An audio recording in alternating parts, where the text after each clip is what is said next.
13వ అధ్యాయం 16, 17, 18 చివరి 3 వచనాలు చదువుతూ మరి వాక్యంలో వెళ్ళిపోతాము. ప్రకటనలు 13వ అధ్యాయం 16 నుంచి చదువుతాము. కాగా కొద్దివారు గాని గొప్పవారు గాని ధనికులు గాని దరిద్రులు గాని స్వతంత్రులు గాని దాసులు గాని అందరూ తమ కుడి చేతి మీదనైనను తమ నొసటి యందైనను ముద్ర వేయించుకున్నట్లు ఆ ముద్ర అనగా ఆ మృగము పేరైనను దాని పేరిట సంఖ్య అయినను గలవాడు తప్ప క్రయ విక్రయం చేయుటకు మరి ఎవనికి అధికారం లేకుండానట్లు అది వారిని బలవంతము చేయుచున్నది. బుద్ధి గలవాడు మృగం యొక్క సంఖ్యను లెక్కింపనిమ్ము, అది యొక్క మనుషుని సంఖ్యయే, ఆ సంఖ్య 666. ఇందులో జ్ఞానము కలదు. ప్రియమైన దేవుని సంఘం, మరి ఇది మనం జ్ఞాపకం చేసుకుని మరి ఒకసారి అంశాన్ని మనం జ్ఞాపకం చేసుకుని మరి ఈరోజు 14వ అధ్యాయంలో కూడా మనం ప్రవేశించడానికి దేవుని సహాయం ముందుకు వెళ్దాం. మరి ఇంతవరకు కూడా మనం జ్ఞాపకం చేసుకున్నాం. మరి ప్రకటనలో మొదటి 14వ సేపు ఉన్నప్పుడు యోహాను గారికి దేవుడు దర్శనమిచ్చి ఆయనకి రాబోయే సంగతుల గురించి ఆయన బోధిస్తున్నప్పుడు ఆనాటి కాలంలో 7 సంఘాలు ఆయన ఏం చేయడం ముందుగా ఉత్తరాలని రాశారు. ఆ 7 సంఘాలు అనేవి క్రీస్తు పునరుద్ధానం నుంచి క్రీస్తు 2వ రాకడలో మరి సంఘం ఎత్తబడే కాలం వరకు ఉండే ఆ మంచి కాలానికి సాదృశ్యంగా 7 కాలాలనేవి గుర్తిస్తున్న విషయం జ్ఞాపకం చేసుకున్నాం. 4వ అధ్యాయంలో సంఘము అనగా యోహాను అనే పరలోకం ఎత్తబడ్డాడు. అనగా సంఘము ఎత్తబడిన తర్వాత మరి తండ్రి కుడి చేతిలో ఉన్న మరి ఆ ముద్రింపబడిన 7 ముద్రల గల గ్రంథాన్ని ఎప్పుడైతే ప్రభువైన యేసుక్రీస్తు తీసుకున్నారో భూమిపైన ఏం ప్రారంభమైందంటే 7 శ్రమకాలం అనేది ప్రారంభమై ఉన్నది. సో ఆ 7 ముద్రల ద్వారా భూమి మీద సంఘం ఎత్తబడ్డది. సంఘం ఎత్తబడ్డ దేవుడి భూమి మీద 7 శ్రమకాలం అనేది ప్రారంభమవుతుంది. సో ఆ మొదటి 7 ముద్రల్ని మొదటిగా దేవుడు ఒక్కొక్క ముద్ర విప్పడం అనేది జరిగింది. 6వ ముద్రకి 7వ ముద్ర మధ్యకాలం మళ్ళీ ఆయన కార్యాలు చేసినట్టు మనం జ్ఞాపకం చేసుకున్నాం.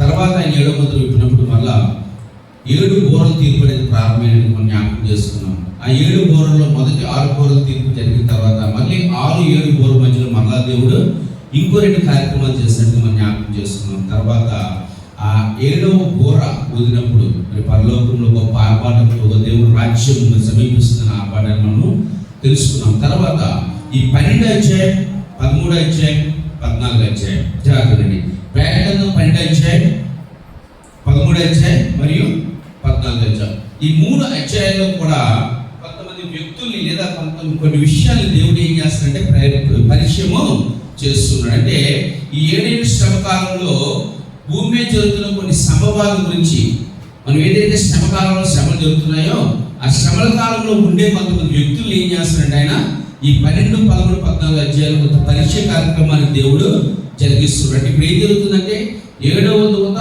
బోర ఊదేసింది. ఈ 7వ దూర బోధిన తర్వాత ఏం జరగబోతుందంటే 7 పాత్రల ఉగ్రత అనేది భూమి మీదకి రాబోతుంది. ఈ 7 పాత్రల ఉగ్రత రావడానికి ముందుగా ఏం చేస్తున్నాడు ఆయన ఆ 7 శ్రమకాలంలో ఉండే వ్యక్తులు ఏం చేస్తున్నాడు ఆయన పరిచయము చేస్తూ వచ్చినాడు. 12వ అధ్యాయం 13వ అధ్యాయం అలాగే 14వ అధ్యాయంలో కూడా పరిచయాలు మాత్రమే ఉంటున్నాయి.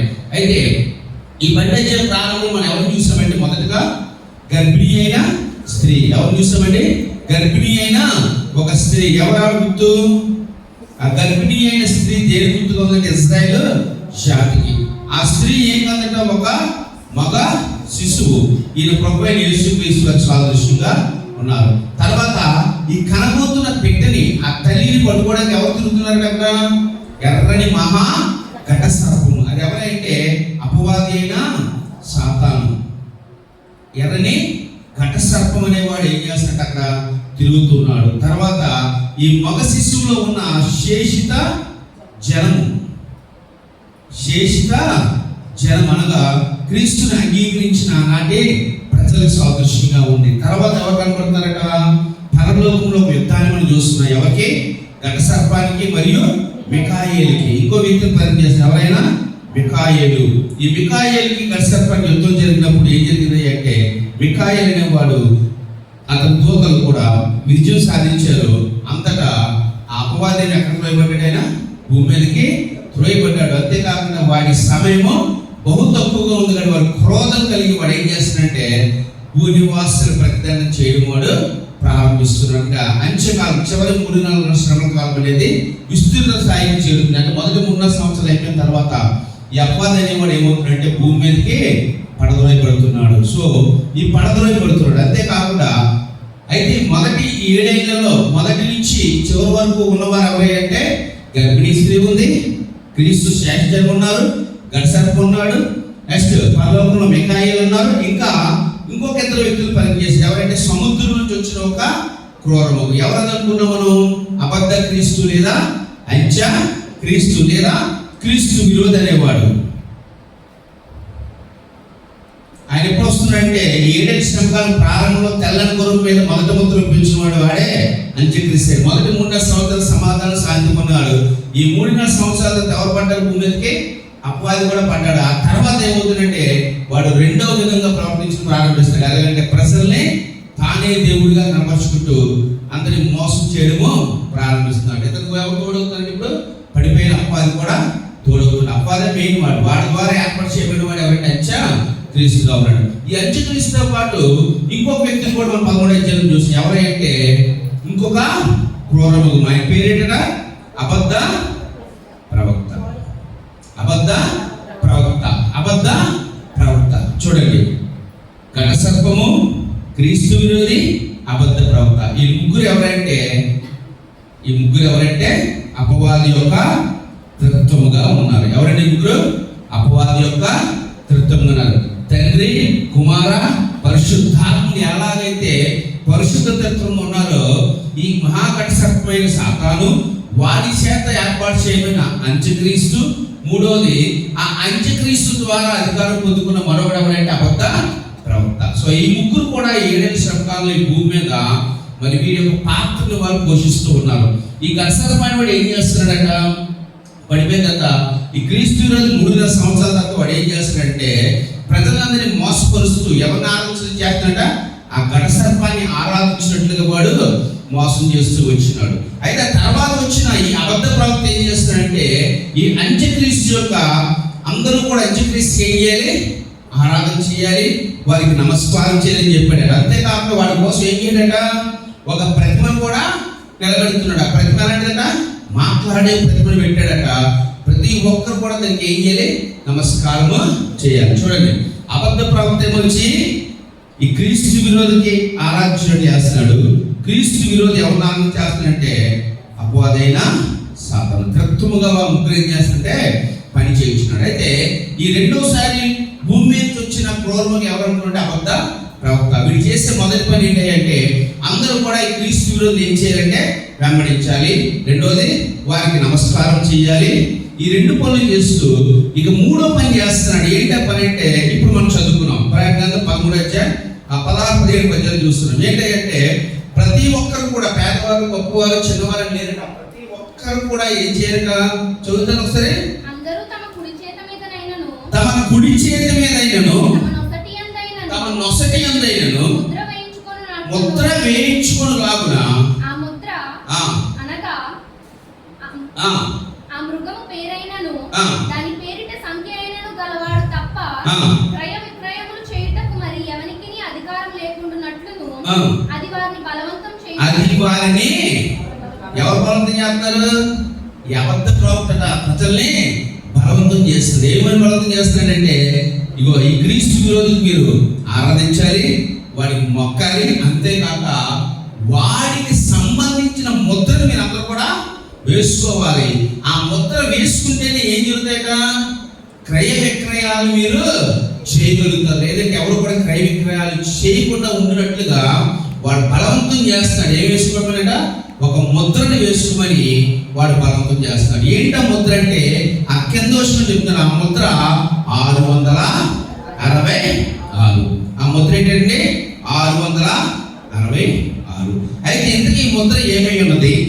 ఎటువంటి ముద్రగా ఉండబోతుంది అనగా 7వ కాలంలో మరి ఈ అపవాది అయిన సాతాను వాడి చేత ఏర్పాటు చేసిన అంత్యక్రీస్తు వాళ్ళు బలపరుస్తున్న ఈ అబద్ధ ప్రవక్త మరి ప్రజల్ని మోసం చేసి బలవంతం చేసి వేయించబోతున్న ముద్ర, ఆ 666 ముద్ర అసలు ఏమై ఉండబోతుంది? ఆ ముద్ర ఎవరు వేసుకుంటున్నారు?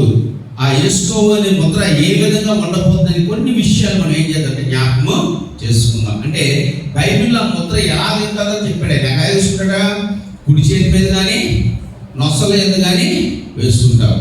దీనివల్ల ఏం జరుగుతున్నాడు? ఆయన క్రయ విక్రయాలు లేకపోతే ఏ క్రయ విక్రయాలు జరగవు. ఆ ముద్ర వేసుకోవడానికి అందరినీ ఏం చేస్తాడు? వాడు బలవంతం చేస్తుంది. ఎందుకు 660 ముద్రే అనే విషయాన్ని మనం ముందుగా జ్ఞాపకం చేసుకుందాం. ఎందుకు వీడు 660 ముద్ర వేస్తున్నాడు? అసలు ఈ ముద్ర వేయడం గల కారణం ఏంటి? ముద్ర మీద ప్రత్యేకత ఏంటంటే కొద్ది నిమిషాలు మనం జ్ఞాపకం చేసుకుని ఈ వాక్యంలోని మనం ముందుకే వెళ్దాం. చూడండి, బైబిల్లో ముద్ర లేదా గుర్తు, ముద్ర అంటే ఏంటంటే ఇది సింబల్ లేదా ఒక గుర్తు. ఎందుకు వేయబడుతుంది? ముద్ర అనేది ఎవరు ప్రారంభించారు? అసలు బైబిల్లో ముద్ర వేయడానికి అనుభవం ఉందా అని జ్ఞాపకం చేసుకుంటే మొట్టమొదటిసారిగా బైబిల్ తీద్దాం. ఆదికాండం 4వ అధ్యాయం 15వ వచనం. అందుకు యెహోవా అతనితో కాబట్టి ఎవడైనను కయీనును చంపిన ఎడల వానికి ప్రతిదండన 7 కలుగును. మరియు ఎవడైనను కయీనును కనుగొని అతనిని చంపకుండునట్లు యెహోవా అతనికి ఒక గుర్తు వేశాడు. యెహోవా అతనికి ఏం వేశాడంటే, సో బైబిల్లో మొట్టమొదటి గుర్తు ఎవరు వేశారంటే దేవాది దేవుడు వేశాడట. ముద్ర, ఒక గుర్తు, ఒక ముద్ర వేశాడు. ఎవరికి వేశాడట? ఆయన కయ్యూనికి వేశాడు. ఆ ముద్ర ఎందుకు వేశాడు అంటే కయ్యూను తన సహోదరుడైన హేబేలును చంపినప్పుడు ఆ హేబేలు యొక్క రక్తం మరబడుతున్నప్పుడు దేవుడు అతను ఏం చేయాడంటే శపించాడు. ఏమంటే నువ్వు దేశదిమ్మరవై ఉండిపోతావు. ఆ దేశదిమ్మరగా వెళ్ళిపోయిన వాడు దేవుడి శరీరం త్రోసివేయబడిన వాడికి దేవుడు ఏం చేయడం? ఒక ముద్ర వేశాడు. ఎందుకంట వీడు శపింపబడిన వాడు కాబట్టి ఎవరు కూడా కయ్యూన్ని ముట్టకూడదు అంటే ఇక్కడ కయ్యూన్ అనేవాడు ఒక ప్రత్యేకత కలిగి ఏం చేస్తుంటే వాడు ప్రత్యేకించబడటానికి వారు ఎంతమందిలో ఉన్నా ఆ ముద్ర అనేది ఏం చేస్తుందంటే వాడు ఒక ప్రత్యేకుడుగా చూడడానికి ఒక గుర్తుగా దేవుడు ఏం చేయండి ఒక ముద్రని వేసుకొచ్చాడు. అక్కడ ఎందుకు వేశాడు అంటే చాలా మంది ముద్ర దగ్గరికి వస్తారంటారు. కయ్యూను ముద్ర ఏంటి, మంచిగా చెడ్డ దేవుడు? చెప్పండమ్మా, చెప్పండి అమ్మా. ఇలాంటి డౌట్ మనం రావు. ముద్ర ఏంటి బాబు? శపించడానికి వెళ్ళి ముద్ర వేసి ఎవరు ముట్టకూడదా? ముట్టకూడదా అంటే అతను కయ్యూను అంటాడు, నువ్వు దేశదిమ్మరగా వెళ్ళిపోమన్నప్పుడు కయ్యూను మాట్లాడాడు, ఈ గొప్ప దోష శిక్ష నేను భరించలేకపోతున్నాను. అక్కడ అతను చేసిన శిక్ష ఏంటో తెలుసా? ఒక దేశ దిమ్మరగా అందరినీ ఏం చేయడం? ఆయన్ని దూరం. అదే చేసిన శిక్ష, దేవుడు చేసిన శిక్ష, అదే శిక్ష. సో ఎవరు అందరూ కలుసుకోకూడదంటే ఇది ముట్టుకోకూడదు. చూడండి, కుష్ఠరోగం వచ్చినోడు ఏం చేస్తాడంటే లేవికాండం ఉంటుంది. కుష్ఠ వచ్చినోడు జనాలు కలచా ఏం చేయాలి? పాలెమో వెలుపులు ఉండాలి, పాలెమో వెలుపులు ఉండాలి. ఎందుకు? వాడు కలిగిన కుష్టిని బట్టి ప్రజలెవరు కూడా వాడి దగ్గరికి వెళ్ళడానికి కూడా, సొంత ఇంట్లో వారు కూడా దగ్గరికి వెళ్ళడానికి వీలు లేదు. ఎందుకు వెలుపు పెట్టాడంటే వాడుకున్న పరిస్థితిని బట్టి. ఇక్కడ కయ్యూను కూడా దేవుడు ముద్ర వేసిన ఎవరు కూడా కయ్యూని ముట్టకూడదు. కయ్యూను యొక్క దోష శిక్ష ఏంటో తెలుసా? ఒకరు శపింపబడిన వాడిగా, అది అందరికీ దూరస్తుడిగా ఎవరైతే తను బతకాలి, అది దేవుడి యొక్క ఉద్దేశం. అలా బ్రతుకుతున్నప్పుడు ఎవరు అతన్ని కలవకూడదు, ఎవరు అతన్ని చేరకూడదు. అలా ఉండడం కోసం ఏం చేయండి? ఆయన దేవుడు ఒక ముద్రని వేసాడు. ఇప్పుడు ముద్రను ప్రవేశపెట్టింది ఎవరు చెప్పాలి?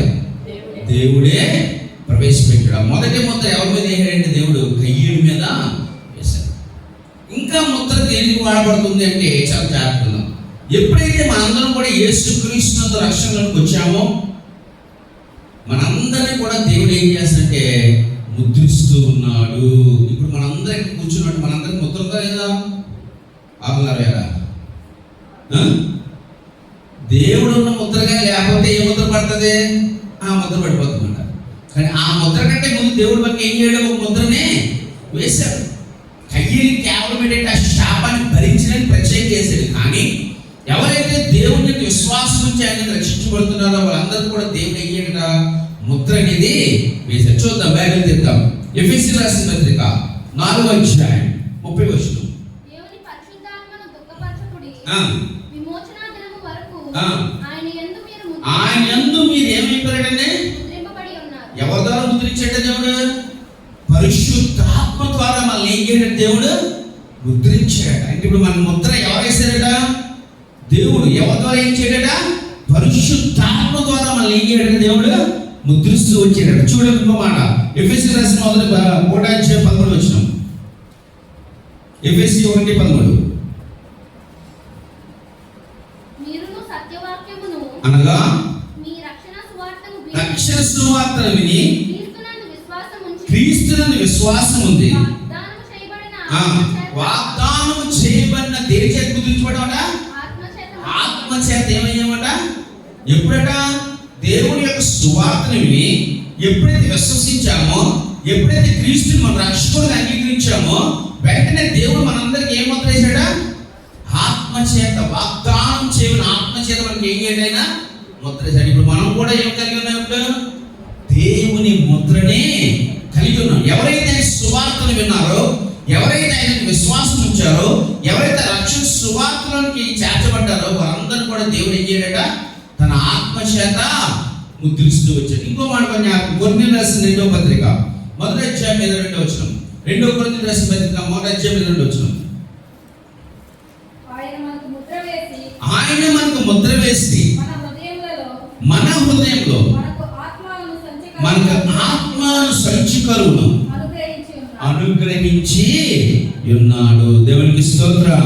చూడండి, ఆనాడు పాత నిబంధన కాలంలో కయ్యూనికి దేవుడు ఏంటంట? ముద్ర వేసాడు. ప్రత్యేకపరుచుకున్నాయా అక్కడ చెప్పబడిన వాడికి జోలికి ఎవరో వెళ్ళదని.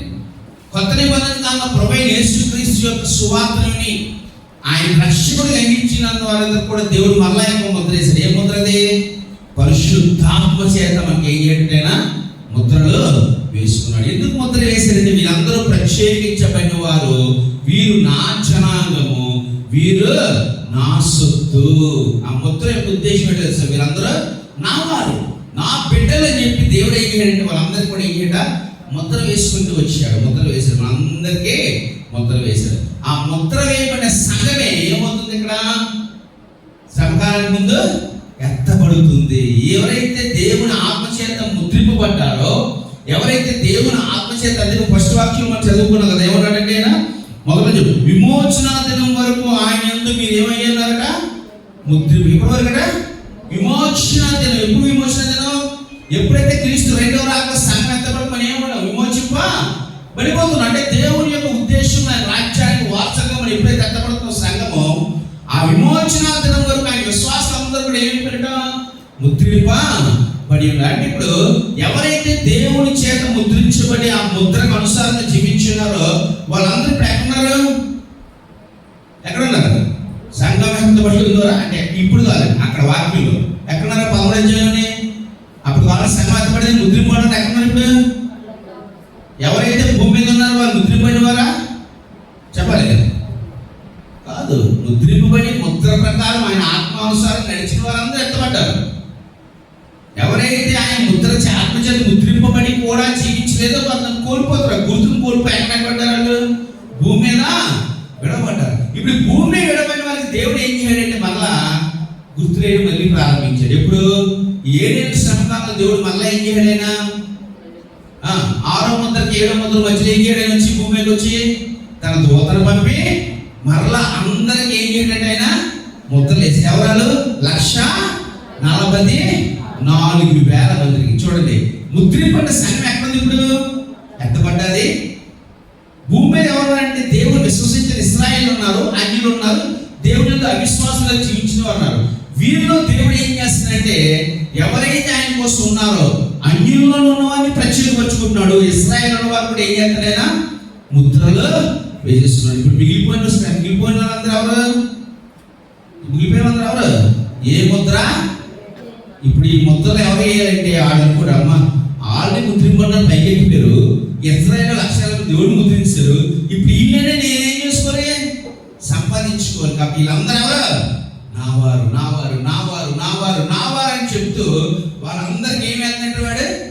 ముద్ర అర్థమైంది. ఎందుకు వెళ్తున్న ముద్ర? వాడు దేవుడు తన ప్రజలకు ఆడి భూమి మీద రక్షించబడిన అందరినీ ముద్ర వేసాడు. సంఘాన్ని ఆయన తీసుకెళ్ళాడు. విడబెట్టి ఇశ్రాయేలు జనాంగంలో 1,40,000 ముద్రపరుచుకున్నాడు. ఆయన ప్రత్యేకపరుచుకున్నాడు. ఆయన అన్నాడు, ఆ జల ప్రవాహం వస్తున్నప్పుడు కూడా ఆ శేషాన్ని దేవుడు ఏం చేస్తాడు? ఆయన ముద్రింపబడిన వారిని దేవుడు కాపాడుకుంటూ వచ్చాడు. అంతేకాదు అంతకుముందు కూడా చదువుకున్నాం. ఆ ఐదవ బోర ఊదినప్పుడు భూమిలోంచి ఏమొచ్చాయండి? మెడకలు వచ్చాయి. వాడికి ఏం ఆదేశించాడు ఆయన? ముద్రింపబడి జోలికి వెళ్తే ఆ ముద్రకైనా ఎవరు? దేవుని చేత ముద్రించబట్టే దేవుని చేత ప్రత్యేకించబడిన వారందరూ ఒక దగ్గర ఉన్నారు. ఇప్పుడు దేవునికి వ్యతిరేకంగా ఎవరైతే ఉన్నారో భూమి మీద మిగిలిపడ్డారో వాళ్ళందరికీ కూడా ఏం చేస్తారు? ఇప్పుడు వీడు కూడా ముద్ర వేయడం ప్రారంభిస్తున్నాడు. ఆ ముద్ర ఎటువంటి ముద్రట చూడండి. అది మృగం యొక్క పేరైనను చదవాలి. మృగం యొక్క సంఖ్యను లెక్కింపనిము. అది ఒక మనుషుని సంఖ్యే. ఆ సంఖ్య 666. ఇందులో జ్ఞానం కలదు. కొంచెం ముందు ఫస్ట్ ఆ ముద్ర అనగా మృగం పేరైనను దాని పేరిట సంఖ్య అయినా కలవాడు. చూడండి, ఇక్కడ 2 మాటలు చెప్తున్నాడు. ఆ ముద్ర ఏమైందంటే ఆ మృగం అంటే ఎవరు? ఇప్పుడు క్రీస్తు విరోధి. ఎందుకు వేయించుకోమని చెప్తుంది ఎవడు? అబద్ధ ప్రవక్త. ఎవరు తెచ్చుకోమన్నాడు? ఆ మృగాన్ని తెచ్చుకోమన్నాడు. కాబట్టి ఈ క్రీస్తు విరోధి యొక్క పేరైనా అవ్వచ్చు, పేరు యొక్క సంఖ్య అయినా అవ్వచ్చు. అదే 666 ముద్ర. అదే 666 ముద్ర అని బైబిల్ సెలవిస్తుంది. అయితే ఈ 666 ముద్ర గురించి కొన్ని విషయాలు మనం జ్ఞాపకం చేసుకుందాం. సో ఇక్కడ ఈ అంత్యకాలంలో అయితే 7 ఏళ్ల శ్రమ కాలంలో ఈ క్రీస్తు విరోధి అని వాడు చేసే పని ఏంటంటే ఆ క్రీస్తు విరోధి యొక్క ముద్రని ప్రతి ఒక్కరు కూడా కలిగి ఉండాలి. ఎవరైతే ఆయన ఆరాధిస్తున్నారో ప్రతి ఒక్కరు ఎలా ఆరాధించాలి, ఆ ముద్రని వేసుకోవాలి. ఆ ముద్ర ద్వారా వారి జీవనాన్ని ఏం చేయాలి? ముందుకి కొనసాగించాలి. క్రయ విక్రయాలన్నీ కూడా దాంతో అంటే ప్రతి ఒక్కరు కూడా ఏం చేయాలి? ఖచ్చితంగా ముద్రని వేసుకునే పరిస్థితి అక్కడికి వచ్చేస్తున్నారు. అయితే ఈ ముద్రని ఏమై ఉండొచ్చు అన్నప్పుడు బైబిల్లో అనేక మంది అంటే బైబిల్ పండితులు ఆలోచనలు చాలా ఉన్నాయి. అందులో కొన్ని విషయాలు జ్ఞాపకం చేసుకొని ఆ ముద్ర ఎలా ఉండబోతుందో మనం తెలుసుకుందాం. అయితే ఇక్కడ ఒక విషయం జ్ఞాపకం చేసుకోవాలి. ఆయన ఏమంటున్నాడు అంటే ఆ ముద్ర పేరైనను పేరు యొక్క సంఖ్య అయినను అంటున్నాడు. ఆయన సంఖ్య అనే పదాన్ని వాడుతున్నాడు. పేరైనను పేరు యొక్క సంఖ్య అంటున్నాడు. ఎందుకు ఈ మాట వాడుతున్నాడంటే చాలా జాగ్రత్తగా మన బైబిల్ ఏ భాషలో రాయబడ్డదండి? అమ్మా, హీబ్రూ మరియు గ్రీక్. పాత నిబంధన అంతా హీబ్రూ భాషలోని, కొత్త నిబంధన అంతా గ్రీక్ భాషలో రాయబడింది. ఈ హీబ్రూ గ్రీక్ భాషలో ప్రత్యేకత ఏంటంటే మనకు అక్షరాలు ఏమున్నాయి తెలుగులో? 50. Very good. ఎక్కడికి ఎక్కడో తెలుసా? నుంచి అమ్మాహద కాలంలో బండిరా దాకా యారాలావ శేషిత బండిరా దాకా అన్నమాట. అక్కడ దాకా 56 అక్షరాలు తెలుగులో. మనం అక్షరాలుగానే వాడతాం. ఒక ఆన్ తీసుకొచ్చి ఒక వాల్ తీసుకొచ్చి దానికి గొంతెడితే ఆవు, అదొక పేరు. అంతేనా చెప్పండి. ఆకు మా పెట్టిన గొంతెడితే అమ్మ, అదొక పేరు. అంటే ఆకున్న విలువ ఏంటంటే అదొక అక్షరము. ఆ అక్షరం అనేది ఏమిటంటే ఒక పేరుని లేదా ఒక మీనింగ్ని ఏం చేస్తుంది మనకి బయటపడుతూ ఉంటుంది. అయితే హీబ్రూ గ్రీక్ భాషకు ఉన్న గొప్పతనం ఏంటంటే హీబ్రూ గ్రీక్ భాష ఉన్న అక్షరాలు 2 రకాలుగా పనిచేస్తాయి. నెంబర్ 1, ఒకటి అది అక్షరముగా పలకబడుతుంది. రెండోది ప్రతి అక్షరానికి కూడా ఒక సంఖ్య అనేది విలువగా ఉంటుంది. ఒక అక్షరానికి ఏముంటుందంటే ఆ అంటే ఆ అక్కడ, కానీ ఆకి 5, 6 వాల్యూ కూడా ఉంటుంది. అక్కడ ఆ ఉండదు. మన ఎగ్జాంపుల్ చెప్తున్నా. ఇప్పుడు సపోజ్ హీబ్రూ భాషలో ఆ ఉందనుకుందాం. ఆదాముకి ఆ వాడాడు. ఆ అనేది ఆదాం లాగా వాడబడుతుంది. ఆ ఆకి ఏదో ఒక సంఖ్య విలువ కూడా ఉంటుంది. అంటే ఆ అక్షరానికి 2 ఉంటాయి. ఒకటి పేరు అంటే ఆ వచనం పలికే విధానం ఉంటుంది. రెండోది దానికి ఒక సంఖ్య బలం కూడా ఉంటుంది. ఇది దేని ప్రత్యేకత అంటే హీబ్రూ మరియు గ్రీకు భాష. ఇప్పుడు బైబిల్ రాయబడిన భాష ఏది? హీబ్రూ మరియు గ్రీకు భాష. కాబట్టి అక్కడ ఏం రాయాలంటే యోహాను దేవుడు చెప్పిన మాట అంటే ఆ ముద్ర అనేది ఆ క్రూర మృగం పేరైనా కావచ్చు, లేదా వాడి యొక్క సంఖ్య అయినా కావచ్చు. సో ఎలా దీన్ని చూడాలని ఆలోచిస్తే చాలా మంది ఇప్పుడు బైబిల్ యొక్క ఉద్దేశం ప్రకారం కొంతమంది 7 ఏళ్ల శ్రమ కాలం అయిపోయిందని నమ్మిన వాళ్ళు కొంతమంది ఉన్నారు. 1000 ఏళ్ల పాలన అయిపోయిందని కూడా నమ్మిన వాళ్ళు. సో ఈ రెండో రాకలో చాలా చాలా సిద్ధాంతాలు స్టార్టింగ్లో మనం నేర్చుకున్నాం, చాలా మంది మనం చాలా విషయాలు నేర్చుకున్నాం. కాబట్టి అప్పటి నుంచి కూడా కొన్ని అభిప్రాయాలు ఉంటూనే ఉన్నాయి. ఇంకొంతమంది ఏమో నమ్ముతారంటే ఈ ప్రయాణం అంతా యోహాన్ కాలం నాడితే అది అప్పుడే అయిపోయింది అంటారు చాలా మంది. అంతా యోహాన్ కాలం నాడితే అప్పుడే జరిగిందని చెప్పిన వాదనలు కూడా అవి ప్రకటిస్తున్నారు ఈ రోజు కూడా యూట్యూబ్లో. ఇప్పుడు కూడా యూట్యూబ్లో ప్రసంగాలు కనబడుతున్నాయి. ఎప్పటికీ నమ్ముతున్నారు అంత అప్పుడే అయిపోయింది, ఇంకా మరణం లేదు, ఎప్పుడే అయిపోయింది దాని వస్తువులు ఇప్పుడు జస్ట్ ఇప్పుడేం కాదు, అది ఎప్పుడో నెరవేర్చబడ్డదని చెప్పని ఎవరు కూడా ఉన్నారు. కానీ అది ఇంకా నెరవేర్చబడని ప్రత్యక్ష గ్రంథంగానే మిగిలి ఉంది. అది ఎందుకంటే మనం స్టార్టింగ్లో మనం నేర్చుకున్నాం. ఆ వాదనలు ఎందుకు అబద్ధం అనేది కూడా స్టార్టింగ్లో మనము ఆ వాదనలు అబద్ధం అని చెప్పడానికి కూడా మనం కారణాలను వెతుక్కోవచ్చు. అయితే ఇక్కడ చూద్దాం. అయితే ఇంతకీ చాలా మంది నమ్మిక ప్రకారం ఏంటంటే జ్ఞాపకం చేసుకుందాం, ఈ అపవాది అయిన సాతాను యొక్క మొదటి రాజ్యం ఏదండి? నిమ్రోదు రాజ్యం. ఆ నిమ్రోదు నుంచి వచ్చిందే బబులోను రాజ్యం. మీకు అక్కడ చూడండి, అష్షూరు బబులోను ఎక్కడికి ఉందో తెలుసా? నిమ్రోద్గా కట్టించినవే, అక్కడి నుంచి వచ్చిన పట్టణాలే, అక్కడి నుంచి రాజ్యాలే.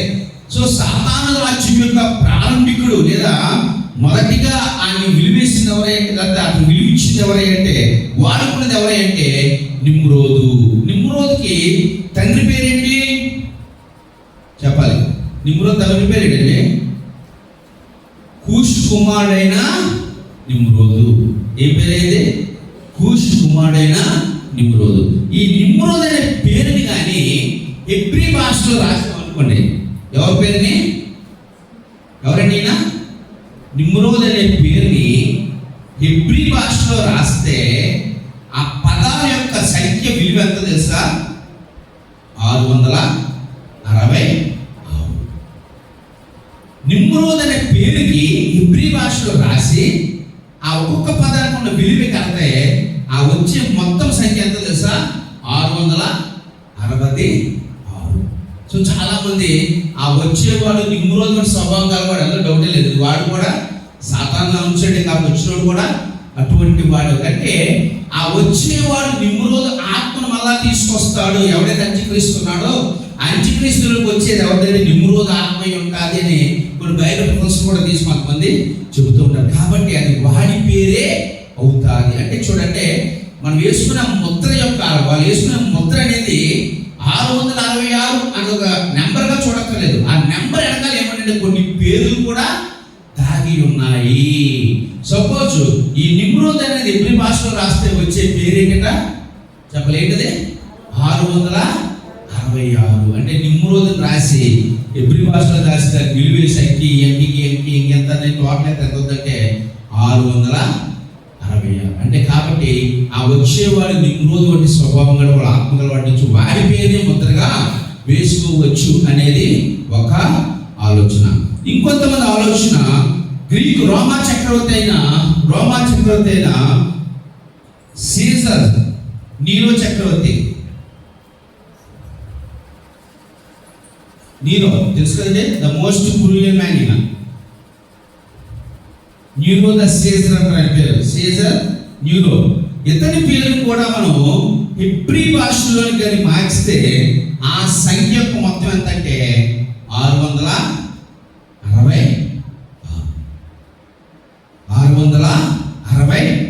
ఏ పేరుది? సీజర్ న్యూరో చక్రవర్తి. ఆ పేరుని హెబ్రీ భాషలో రాస్తే దాని సంఖ్యాబలం ఎంత వస్తుందంటే లెక్కెడితే 666. అంత్యకాలం వచ్చే రాజ్యం ఏంటి చెప్పాలి? 7 సంవత్సరాల నుండి రాజ్యం ఎలాంటిది అన్నాం మనం? 10,000. అందులో రోమా మరియు మట్టి రీవ్యాంప్డ్ అంటే లేకపోతే రివైజ్డ్ రోమన్ ఎంపైర్ అని మళ్ళా వస్తుంది. ఆ వచ్చిన వాడి స్వభావం ఎలా ఉంటుంది? న్యూరో చక్రవర్తి స్వభావము కలిగి ఉంటుంది. కాబట్టి ఆ చక్రవర్తి ఎవరైతే ఉందో ఆ చక్రవర్తి పేరే 666గా ఉండొచ్చు. అంటే పేరే సంఖ్య పేరు అనే పదాన్ని ఎందుకు వాడాడంటే బైబిల్లో అంటే రాయబడిన భాషకున్న యొక్క విలువ అలాంటిది. ఎబ్రీ గ్రీక్ భాషలో విలువ ఏంటంటే అది మాట. అంటే ఆ వాడుకలో వాడుతున్న భాషలో ఉన్న పదాలు ఆ చక్రవర్తుల పేర్లు బట్టి వాటి యొక్క సంఖ్య లెక్క పెట్టినప్పుడు ఎలా వస్తున్నాయంటే 666. ఇప్పుడు నీరో చక్రవర్తి ఉన్నాడండి, రోమా చక్రవర్తి ఉన్నాడు. ఆయన రోమా చక్రవర్తి కాలంలో ప్రభు యేసుక్రీస్తు వారు చదువుతున్నాడు వచ్చాడు. సిస్టర్ వచ్చి, అయ్యా నీ శిష్యులు పన్ను చెల్లించట్లేదు అంటాడు. ఆయన ఏమంటాడు? ఆయన చేపలతో శిఖలు తీసి, ఇది ఎవరుంది దీని మీద? కైసర్ బొమ్మ ఉంది. సో సీజర్, కైసర్ అంటే సీజర్ అంటే సీజర్ నీరో, సీజర్ ఆగస్టు, ఇలాంటి పేర్లు మన చక్రవర్తి పేరు ముందు కైసర్ పెడతారు అనమాట. ఓకే, సో సీజర్ పేరు కాబట్టి ఎవరికి ఇవ్వాలి? చెప్పలే, ఎవరికి ఇవ్వాలి? అతనికి ఇచ్చేది. దేవుడికి ఉంది, ఆయనది. అంటే అప్పటికే నాగేళ్ళ మీద ఎవరి పేర్లు ఉన్నాయి? ఎవరి బొమ్మలు ఉన్నాయి? మరి వాడట్లేదా? చెప్పండి. అంటే ఆ కాలంలో వాడుతున్నారు కదా. అంటే ఇప్పుడు ఆ పేరుకి అర్థం ఏమవుతుంది? ఇప్పుడు ఆ భాష, ఇంగ్లీష్ భాష అర్థం ఏంటి అంటే అప్పుడు కూడా దాన్ని ఉడికేది ఎక్కడో ఉంది, సంపూర్ణంగా లేదు. కానీ ఎంచుకాలం ఎలాగవుతుందంటే సంపూర్ణంగా మార్చబడిపోతుంది. ఇంకా ప్రాముఖ్యమైనది ఎవరై ఉంటారు అన్నప్పుడు చూడండి, పోప్స్. ఎవరండి? పోప్స్. చూడండి, మన పోప్స్ ఉన్నారు కదండి. పోప్స్ ఎవరు? రోమన్ క్యాథలిక్ మిషన్లో పోప్స్ ఉంటారు. ఆ పోప్స్ అనేవారు ఏం చేస్తారంటే వారు తెల్ల టోపీ ధరిస్తారు. ఎప్పుడు చూసలేదు. పోప్స్ అనేవారు ఏముంటుంది? పైన టోపీ ఉంటుంది ఎప్పుడు కూడా. ఆ టోపీ మీద ఒక పదం రాయబడి ఉంటుందండి. ఒక పదం రాయబడి, వికారియస్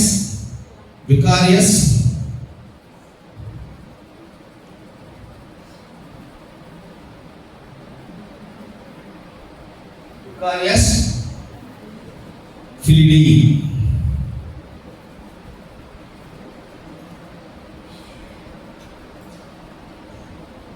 రోమా ఆశ్రయంలో ఉన్న ఆ మత గురువులు పెద్దవారైన పోపులు ఉన్నారండి. ఆ పోపుల పైన ఏముంటుందంటే వాళ్ళ టోపీ మీద ఒక పేరు ఉంటుంది. ఏమిటంటే వికారియస్ ఫిలిడి ఉంటుంది. ఈ పదానికి అర్థం ఏంటంటే దేవుని చేత పంపబడిన వారు, దేవుని అధికారం గల వారు, దేవుని స్థానంలో ఉన్నారు. అంతే కదా, మరి పోపులు అలాగే అవుతారు కదా. అంటే ఇది దేవుని చేత మాకు అధికారం వచ్చింది, దేవుని యొక్క కుమారుని ద్వారా మేము పంపబడిన వారు, దేవుని కుమారుని చేత ఏర్పాటు చేయబడిన వారు అని అర్థం వచ్చే విధంగా ఏం చేస్తుంటే వాళ్ళు వికారియస్ ఫిలిడి అనే పేరుని, ఆ యొక్క పదాన్ని ఏం చేస్తారు? పైన రాసుకుంటారు. ఓకే, ఇప్పుడు ఈ పదాన్ని తీసుకున్నాం అనుకోండి. ఈ పదానికి కానీ మనం వాల్యూ వేస్తే, సంఖ్య వేస్తే చూడండి, VICARI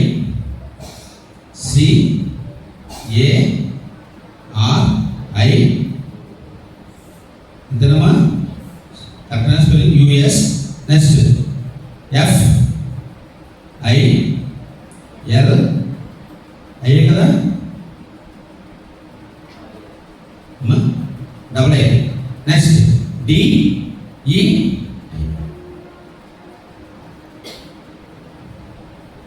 డబుల్ ఐ. ఓకేనా? వీటికి సంఖ్య వేస్తే బలమండి. V అంటే 5, I అంటే ఎంతమ్మా? 1, C అంటే 100, A అంటే 0, R అంటే 0, I అంటే 1, U అంటే S అంటే 0. ఎంత దీని వాల్యూ? 112. నెక్స్ట్ F అంటే I అంటే L అంటే 50, I అంటే 1, మళ్ళీ I అంటే ఎంతకు వచ్చింది? 53. నెక్స్ట్ D అంటే 500, E అంటే I అంటే 500. సో వికారియస్ ఫిలిడి అనే పేరుకి సంఖ్యాబలం ఎంత అంటే 112 ప్లస్ 53 ప్లస్ 501. ఎంత? 600.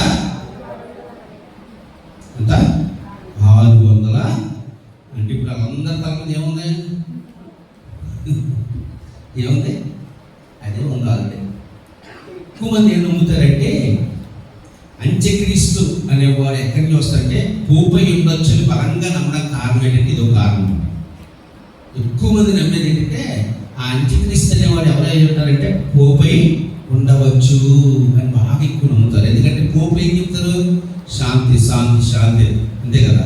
మొదటి 300 సంవత్సరాలు ఎలా ఉంది ప్రపంచం? శాంతి దేశాలను కూడా కంట్రోల్ చేయడం కాబట్టి అతడే ఉండొచ్చు, అతడే రాజకీయంగా ఎదిగేవాడుగా ఉండొచ్చు అని నమ్ముతూ. అంటే ఇలాగా అనేక రకాల, ఇప్పుడు అర్థమైందా, సంఖ్య, పేరు సంఖ్య అని అర్థం అంటే ఇది మాట అంటే ఆనాటి ఆ యొక్క రాసుల పేరు యొక్క సంఖ్యా బలాన్ని తీసినప్పుడు ఏమొస్తుంది, నిమ్ములో తీసినా 660 వస్తుంది. ఇంకోటి ఎవరి పేరు ఇప్పుడు మనం న్యూరో చక్రవర్తి తీసుకున్నా 600 వస్తుంది. ఈ పోప్స్ వేసుకుంటున్న ఈ విక్టోరియస్ ఫిల్లర్ తీసుకున్నా కూడా 600. అంటే వారు ఎవరైనా కావచ్చు, అంత్యక్రీస్తుకు వచ్చేది వారి యొక్క పేరు యొక్క సంఖ్యాబలం అనేది ఎలా ఉంటుందంటే 666గా ఉంటుంది. అంటే అక్కడ నెంబర్గా ఉంటుంది, కానీ దాని వెనకాల ఎవరు దాకా ఉన్నారు, అది అందరూ దీంట్లో ఏముందంటే జ్ఞానము దాగి ఉంది. ఆ వెనకాల ఏముంది అంటే అదొక నెంబర్ కాదు, ఆ నెంబర్ వెనకాల ఏమున్నారంటే ఒక వ్యక్తి, ఆ వ్యక్తి యొక్క పేరు, ఆ వ్యక్తి పేరు అంటే ఆ వ్యక్తి యొక్క ప్రభావం అనేది ఏమవుతుందంటే మనందరి మీద, అంటే ఆ వేసుకునే వారి మీద పడబోతుంది అనేది అందరూ నమ్మేది మాట. సో ఆ పేరు ఎవరిదని మనకు తెలియదు, ఆ వచ్చే అంత్యక్రీస్తు ఎవరో మనకి ఇంకా బయలుపరచబడలేదు. బయలుపరచబడినప్పుడు ఆ పేరు కానీ ఆ పేరు యొక్క సంఖ్య అనేది ఏముందంటే అందరూ కూడా కుడి చేత మీద కానీ నొసల మీద కానీ ఖచ్చితంగా తీసుకోవాలి. ఎందుకు, క్రయ విక్రయాలు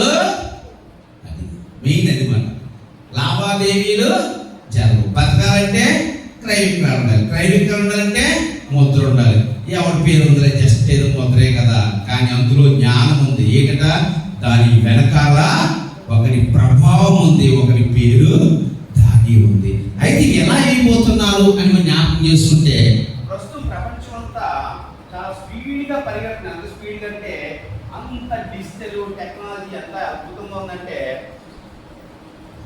అన్నీ కూడా మాయమైపోతున్నాయి. ఇంతకుముందు కంప్యూటర్ ఎంత పెద్ద డబ్బు ఉండేది, ఇప్పుడు ఎంత వచ్చేసింది. ఇంకా అద్భుతం ఏంటంటే చాలా మనం స్క్రీన్ వాడతాం, మీరు చూసేది చాలా స్క్రీన్ వాడతాం, పెద్ద పెద్ద డైరెక్ట్ గోడ మీద వచ్చేస్తుంది, ಎಲ್ಲ కాళ్ళు గాలి కొట్టేస్తుంటాం. కీబోర్డ్ కూడా ఆప్టికల్ వచ్చేది, చేతులతో గాలిలో కొట్టేస్తున్నారు. కాబట్టి రాబోయే రోజుల్లో 666 ముద్ర అనేది ఎలా ఉండబోతున్నది, ఎలా వేయించబడుతుంది అన్నప్పుడు ఒక ఆలోచన ప్రస్తుతం ప్రపంచంలో నడుస్తుంది. దాన్ని ఏమంటారంటే RFID.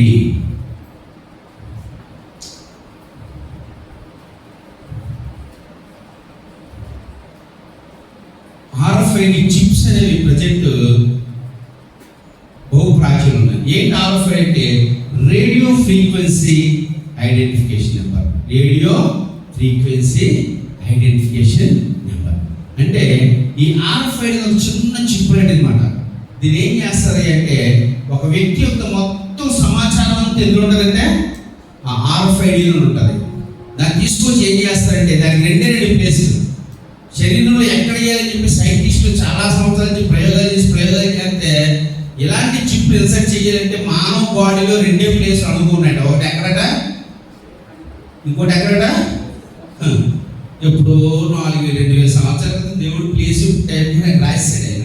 వీళ్ళు ప్రయోగాలు చేసి లాస్ట్కి ఏం కనిపెట్టారంటే చిప్ అయితే బాగానే ఉంది, చిప్ ఈ శరీరం ఎక్కడైతే హార్ట్ దగ్గర వేయాలా, బ్రెయిన్లో పెట్టాలా, కాల్లో పెట్టాలా, మోకాల్లో పెట్టాలా, భుజంలో పెట్టాలా, కడుపులో పెట్టాలా, ఏ ప్లేస్లో పెడితే సైడ్ ఎఫెక్ట్స్ ఉందో, ఏ ప్లేస్లో పెడితే బాగుంటుందని వీళ్ళు అనేక ప్రయోగాలు చేసి చివరిగా నిర్ధారించింది ఏంటంటే ఈ చిప్ అనేది ఎక్కడ పెడితే బాగుంటుంది అంటే రెండే ప్లేస్ అయితే కుడి చేతి మీద, లేదంటే నొసల మీద. ప్రస్తుతం అమెరికా మరియు ఆస్ట్రేలియా లాంటి పెద్ద దేశాల్లో కొన్ని కంపెనీ వాళ్ళు ఏం చేస్తారంటే ఈ చిప్ ఆల్రెడీ తమ ఎంప్లాయీస్కి పెట్టడము ప్రారంభించారు.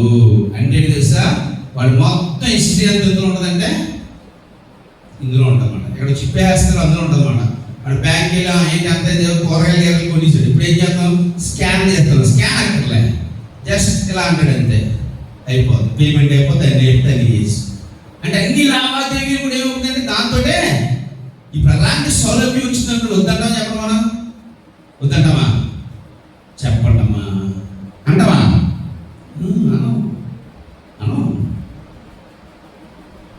ఇంకోటి తెలుసా, కరోనా వ్యాక్సిన్ వచ్చింది చూడండి, దాన్ని కూడా చాలా మంది తీసుకోవడానికి ఇష్టపడలేదు క్రైస్తవులు. మీకు తెలుసు విషయం, యూట్యూబ్లో కూడా చూపించాలి కదా గొడవ. ఎందుకంటే దాంట్లో కూడా ఏముంది తెలుసా, నెంబరు 666. పరిగెట్టికి లేచుకున్న అందరూ ఒక డోసు కాదు, 2 డోసులు వేసాం. 2 డోసులు వేసుకున్నాం. ఆ కరోనా వ్యాక్సిన్ యొక్క సంఖ్యాబలం ఎంత తెలుసా? 600. చాలా మంది వేసుకోవడానికి ఇష్టపడలే. అదే కరోనా సంఖ్యము, అదే సంఖ్యము కాదు. అది కాదనుకోండి. అంటే పరిస్థితులు చూడ ఎలా ఉన్నాయో, పరిగెట్టుకొని క్యూల నుంచి నాకేసి ముందు నాకేసి. ఎందుకంటే ప్రాణాపాయం ఎంత భయంకరంగా ఉంటుందంటే ఏ ముద్రైనా పర్లేదు, దాని మీద న్యూరో ఉంటే ఏంటి, కూషు ఉంటే ఏంటి, నీలో చక్రవర్తి ఉంటే నాకేంటి, నిమ్మురది ఉంటే నాకేంటి, అంత్యక్రీస్తు పేరే ఉంటే నాకేంటి, పోపు పేరే నాకు. ముందు నాకు వేసిరా బాబు. తినడానికి తిండి కావాలి, బ్రతకడానికి జీవితం కావాలి.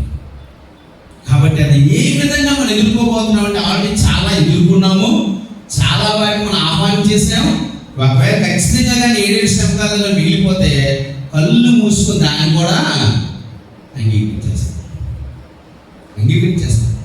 ఎందుకంటే ఆ పరిస్థితులు అలా ఉంటాయి. ఇప్పుడే అంగీకరిస్తున్నాం అంటే ఆ క్షణంలో అంగీకరించమంటే ఖచ్చితంగా ఏం చేస్తాం, వాటిని మనము అంగీకరించే పరిస్థితులు వస్తాయి. కానీ ఆ క్షణంలో కూడా జ్ఞానము గల వారు ఏం చేస్తారంటే ప్రాణాన్ని ఇస్తారు, కానీ ఆ ముద్రని వేయించుకోరు. ఎందుకంటే అక్కడ వాడుకున్న అధికారం తెలుసా, ఆ ముద్రను వేయించుకుని వారిని లేకపోతే ఆ ప్రతిమ నమస్కారం చేయమని అబద్ధ ప్రవక్త ఏం చేస్తాడట, చంపడానికి అధికారము కలిగి ఉన్నాడు. అందుకే ఆ పరలోకంలో మనం చూసాం, కొంతమంది ముద్రింపడ్డారు 1,40,000తో పాటు ఆయా భాషల్లో, ఆయా జాతుల్లో, ఆయా రక్తుల్లో. వీళ్ళందరూ ఎవరైతే గుర్రె పిల్లల రక్తములో మహాశ్రమంలో కనబడే. ఇప్పుడు ఈ వాక్యం వింటున్న మనము, ఈ వాక్యాన్ని గ్రహించిన వారు ఎవరైనా సరే ఏ కారణం చేత విడవబడితే, అరే ఈ వాక్యం వారికి గుర్తొస్తే, అరే నేను విడవబడ్డాను, ఇప్పుడు నేను ఏ ముద్రకి తల వంచడానికి వీలు లేదు, ప్రాణం పోయినా పర్లేదని నిలబడాలంటే అందులో ఉండే జ్ఞానాన్ని తెలుసుకోవాలి. అది ఎందుకోసం వేయబడుతుంది, ఏ పరిస్థితులు వేయబడుతుంది, కొనండి కాలం ఏంటి, ఏ సమయంలో వేయబడుతుంది, ఆ యొక్క జ్ఞానాన్ని మనం తెలుసుకోగలిగినప్పుడు ఆ ముద్ర యొక్క ఉద్దేశాన్ని మనము, అందుకని దాంట్లో ఏం దాగుందట, జ్ఞానము దాగి ఉంది. అలాగే అన్ని విడిచిపెట్టుకుంది ఏమో చెప్పట్లే. ఆ సమయము, ఆ సందర్భము, ఆ పరిస్థితిని బట్టి అది ఏమైందో గుర్తించే జ్ఞానం మనము కలిగి ఉంది. లేకపోతే కరోనా వైరస్ యాక్సిడెంట్ చాలా మంది చూసుకున్నట్టుగా ఇప్పుడు కొంతమంది ఆధార్ కార్డు కూడా ఒకసారి అపోజిషన్ వచ్చింది, మీకు తెలుసా లేదు, ఇది కూడా ఆధార్ కార్డు అంటే ఇది కూడా 660 ముద్రే అని చాలా మంది. కింద బార్ కోడ్ ఉంటుంది, ఆ గీతలు మీకు తెలుసు లేదు, దాన్ని చూసి కొంతమంది బార్ కోడ్ చూసి ఇది కూడా 666 అని ఇలా చాలా వస్తూ ఉంటాయి. ఎందుకంటే అబద్ధ ప్రవక్తలు వస్తాయి, అబద్ధ బోధలు వస్తాయి. కానీ ఏదేమైనప్పటికీ ఆ కాలాన్ని బట్టి, ఆ పరిస్థితులను బట్టి, దేవుడు వాక్యాన్ని బట్టి మనం దాని వాక్యం వెలుగులో చూస్తే అది దాని వెనకాల దాగి ఉన్న రహస్యం అనేది మనము గుర్తించగలుగుతాం ఖచ్చితంగా. కాబట్టి ఈ 666 ముద్రను వేయించుకోవడానికి ఈ అంత్యక్రీస్తు ఏం చేస్తారంటే, ఈ అబద్ధ ప్రవక్త ఏం చేస్తారు, దాన్ని బలవంతము చేస్తారు. సో ఎక్కడ దాకా జరిగినంత కూడా వచ్చేసి